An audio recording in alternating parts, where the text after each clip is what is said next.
Good morning, third grade. Our target for today is I will apply the more area compare, less area compare, and splitting strategies to solve multiplication facts. We know that in multiplication problems, the numbers that you're multiplying together are called factors. In the example 5 times 3 equals 15, 5 and 3 are both factors.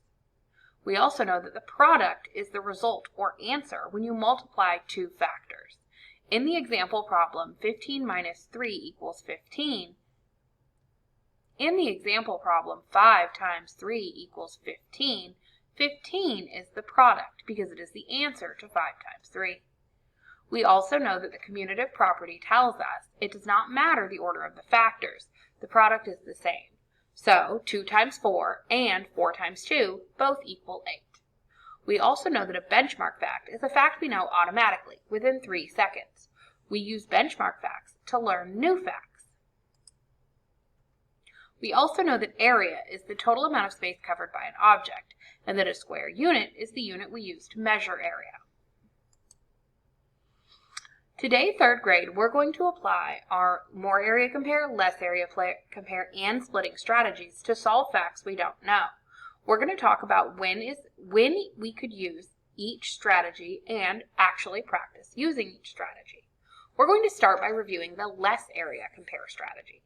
In the less area compare strategy, you take a fact you already know and you compare it to a new fact to see how much less area the new fact has than the benchmark.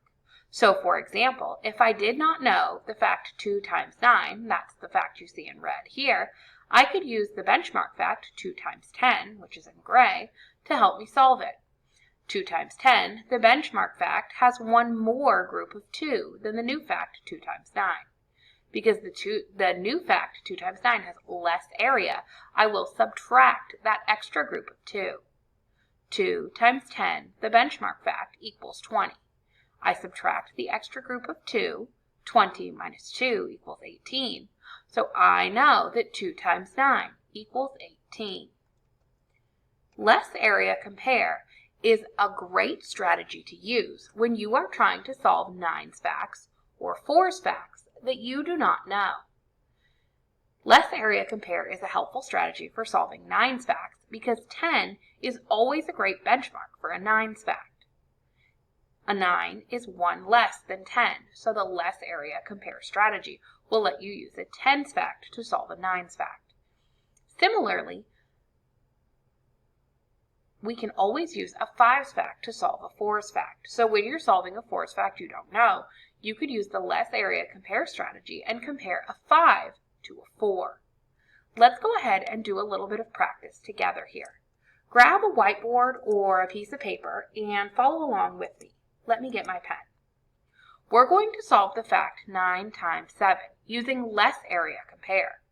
I'm going to look at this fact and think, what benchmark fact might help me? Well, I notice right away one of the factors is 9, and I know that 9 is really close to 10. Anytime I see a 9's fact, I could use a 10's fact to help me solve it. So I'll use the benchmark fact 10 times 7. Right away, I notice that 9 times 7 and 10 times 7, of course, have a common factor. They both have a factor that's 7. That's because 9 times 7 is 9 groups of 7, and 10 times 7 is 10 groups of 7. 10 times 7, my benchmark fact, equals 70. Now here's where I really have to think. Am I going to add this extra group of 7 or subtract it? Well, I can see that 9 times 7, my benchmark fact, has one less group than I can see that 9 times 7, my new fact, has one less group than the benchmark fact, 10 times 7. Because 9 is less than 10, the new fact is less, so I will subtract that extra group of 7. 70 minus 7. Ooh, let me pull this down a little bit more. 70 minus 7. Well, I can see I cannot do 0 minus 7, so I will regroup a 10 to the ones place. 10 minus 7, however, is 3. And of course, 6 minus nothing is 6. So I can clearly see that 9 times 7 equals 63. I just used the less area compare strategy to solve this problem. Let's go ahead and solve one more together. We're going to solve 3 times 9 together. So if you're using a whiteboard, erase and write the new fact 9 times 9. I don't know the fact 9 times 9, but I do know 10 times 9, which is really, really close to 9 times 9. It's just one more group. It's just one less group. I know that 10 times 9 and 9 times 9 have a common factor. They both have a 9, because 9 times 9 is 9 groups of 9, and 10 times 9 is 10 groups of 9. My benchmark fact, 10 times 9 equals 90. So now I know, because 9 times 9 is one less group than 10 times 9, I'm going to subtract that extra group of 9. I'll be very careful to regroup and take a 10 and move it to the ones place. 10 minus 9 equals 1. 8 minus 0 equals 8. So 90 minus 9 equals 81. Now, 3rd grade, it's going to be your turn to solve 2 of these 9s and 4s facts using the less area compare strategy. Go ahead and start with 9 times 8. On your whiteboard or piece of paper, write the new fact 9 times 8. Then use a benchmark fact to solve it. What does 9 times 8 equal?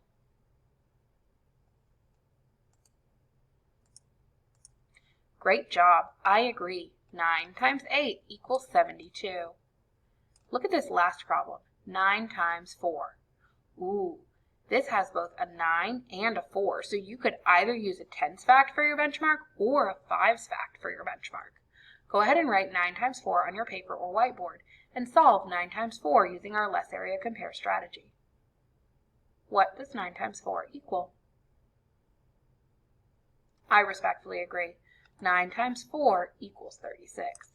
Great job, 3rd grade, solving these 9s and 4s facts with me. Remember, anytime you see a 9s fact, you could use less area compare to solve it with a 10s fact. Anytime you see a 4s fact, you could use less area compare to solve it with a 5s fact. Now, 3rd grade, we're going to switch our thinking to the splitting strategy. We know that when we want to solve a problem using the splitting strategy, we find how many times our benchmark facts exactly cover the new fact. For example, if I did not know 6 times 4, I could split it into a 6 times 2 and another 6 times 2. 6 times 2 equals 12, so I would add 12 plus 12, the area of the 2 smaller rectangles together, to equal 24. So 6 times 4 equals 24. Awesome. Splitting is a really helpful strategy when we're solving an 8's fact that we don't know. This is helpful because we can split an 8 into a 4 and a 4. 4 is always a great benchmark for 8. Here are a couple of 8's problems we're going to look at together. We're going to solve these problems specifically by splitting the 8 for extra practice. Here is 8 times 7. I'm going to go ahead and split my 8 to solve this. I will split an 8 into a 4 and a 4. So I am going to end up with 2 benchmark facts. 4 times 7. Remember, the factor you do not split is your common factor. 4 times 7 and 4 times 7.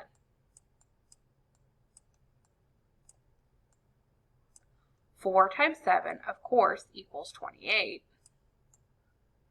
So I'll add 28 plus 28 carefully. 28 plus 28 equals 56. So I know 8 times 7 equals 56. Now, 3rd grade, it's your turn. You're going to solve the problem 8 times 9 using our splitting strategy. You're going to split the 8 into a 4 and a 4 and use our splitting strategy to solve it. Go ahead and grab your whiteboard and write 8 times 9 on it. Then show how you would split it into 2 4s. What would our benchmark facts be?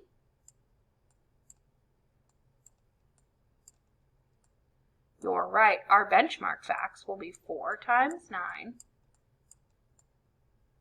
and 4 times 9. Go ahead and finish solving this problem independently. What does 8 times 9 equal? You're right. 8 times 9 equals 72. Awesome job, third grade. You're going to solve just one more, totally independently. I want you to solve the problem 8 times 8 using the splitting strategy to split the 8. Go ahead and write this on your board or piece of paper and solve it independently. What does 8 times 8 equal? You're right. 8 times 8 equals 64. Awesome job using your splitting strategy to split 8s. Now, third grade, we've also learned that we can split 7s. We don't split the 7 into 2 equal groups. Instead, we can split the 7 into a 2 and a 5. This is helpful. 2 plus 5 equals 7, of course, and this is helpful because we know our 2's facts and our 5's facts. Let's go ahead and look at one together. Here's the problem 8 times 7. This time, we're going to solve the problem by splitting the 7. I'm going to split the 7 into a 2 and a 5. I'm going to end up with 2 benchmark facts to help me. Because I split the 7 into 2 different numbers, not the same number twice, I'm going to end up with 2 different benchmark facts. I know the 8 is my common factor because I didn't split it. One of my benchmark facts will be 8 times 2. The other benchmark fact will be 8, because remember 8 is the common factor, we didn't split it, times 5. Excellent. 8 times 2 equals 16. I'm going to add 8 times 5, which equals 40. 16 plus 40 equals 56. So we now know 8 times 7 equals 56. Awesome. Take a look at the next problem with me. 7 times 9. We're going to solve this problem again by splitting the 7, since we're practicing our splitting strategy. We'll split the 7 into a 2 and a 5. What will our 2 benchmark facts be to solve this problem? I agree. Our benchmark facts will be 2 times 9 and 5 times 9. Go ahead and finish solving this problem independently. What does 7 times 9 equal? You're right. 7 times 9 equals 63. Great job, third grade. I have one more for you to try independently. On your whiteboard or piece of paper, use the splitting strategy to solve 7 times 7. What does 7 times 7 equal? You're right. 7 times 7 equals 49. Awesome job, third grade. We have just one more strategy to talk about, more area compare. You know that in the more area compare strategy, you take a fact you already know and you compare it to a new fact to see how much more area the new fact is. For example, if I didn't know 5 times 6, if I didn't know 5 times 7, I could compare 5 times 6 to it, because 5 times 7 is one more group. 5 times 6 is 30, plus one more group of 5 equals 35, so 5 times 7 equals 35. More area compare is very helpful when we're trying to solve 3's facts and 6 facts that we don't know. More area compare is helpful when we're solving a 3's fact because we could always use a 2's fact as a benchmark for 3. We could use a 5's fact as a benchmark for 6. So more area compare is also helpful for solving 6 facts.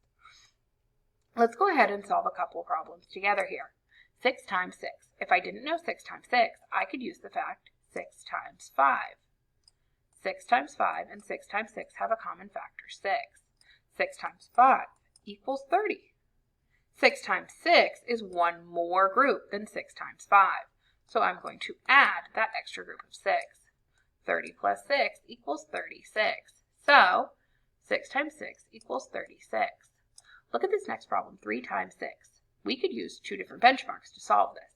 Let's go ahead and use 2 times 6 to help us. On your board, go ahead and write this down. Finish solving this problem independently. What does 3 times 6 equal? You're right. 3 times 6 equals 18. Awesome job, third grade. Let's go ahead and solve just one more together. I want you to solve 6 times 7 using our more area compare strategy. Go ahead and think, what would be a great benchmark fact for solving 6 times 7? Yep, it's 5 times 7. What does 6 times 7 equal? You're right. Our new fact, 6 times 7 equals 42. Thank you for learning all of these facts with me today, third grade. Have a great day.